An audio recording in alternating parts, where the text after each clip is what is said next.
So you ready? Where am I starting? I'm ready. Yeah. You're going to ask and then not name, just go for... Yeah, just go for it. I just got back from my internship where they send us to a church for a whole semester. Probably the biggest, most pivotal part of my journey toward where I think God is leading me for pastoring. Brighton's a very heavily Hispanic community. We would do a food bank every week.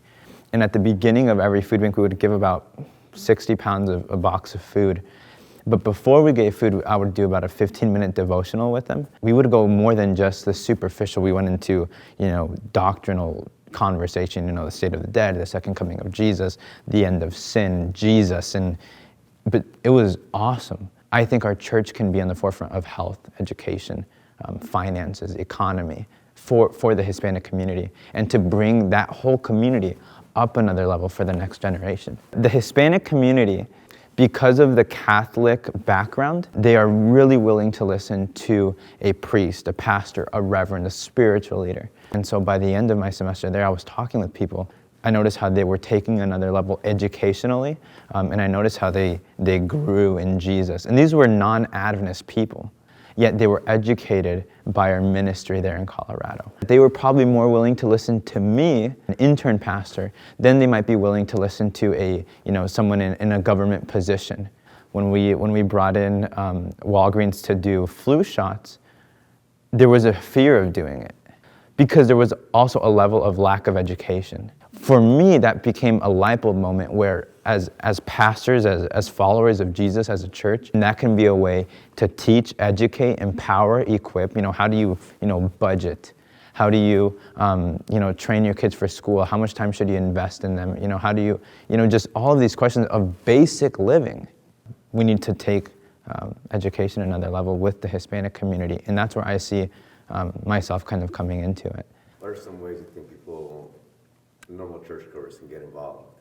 I know you're tired. I know we're all busy. I know we all have families. But if we said, you know what, I'm going to give 3 hours a month to help support, I think we could all give a few hours a month. On a local level, there's a lot of organizations that are already doing that kind of thing. Last semester, I was a volunteer at a place here in Lincoln called Clinic with a Heart. And Clinic with a Heart is an organization that offers free health care for anybody. It's volunteers of PAs, doctors, chiropractors, nurses. I went in and I was an interpreter because Spanish was the second most spoken language. That was a huge opportunity for me to grow and learn. So maybe look into your local nonprofits, see how you can invest.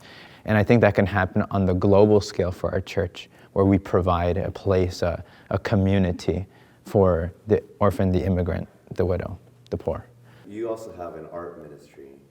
Can you tell me more about that? Yeah. So I came into Union and I've always loved art, but my freshman year I didn't pursue anything. Sophomore year came around and I started taking some graphic design classes. And the reason why is because I grew up in kind of the small Spanish churches where the bulletin kind of has a distorted Jesus on the front with Jesus returning, and it's a lot at once. And no one's to blame. No one's to blame because whoever did that is giving it their all and is giving it their heart. But I do believe that Christianity has a lot to say about art. I believe art is the megaphone of the universe. Maybe math doesn't make sense to everybody. I'm terrible at division. But there's something about art, right? There's something about color, there's something about curves, there's something about fonts, there's something about letters that communicates to everybody. It's the emotional side to our humanity. And I think that our church, if we used art, could communicate so much better.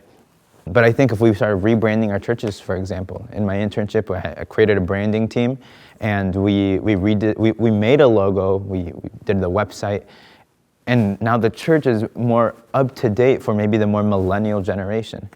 Maybe our church isn't at the forefront of beautiful design.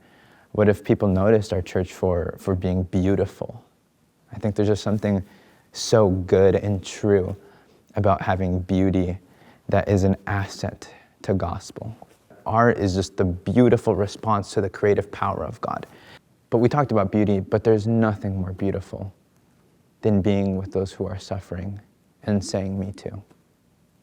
So I think for a lot of Adventism, there's a lack of awareness maybe for what our very own church members are going through. I grew up in the immigrant community here in Omaha, Nebraska, just right next door.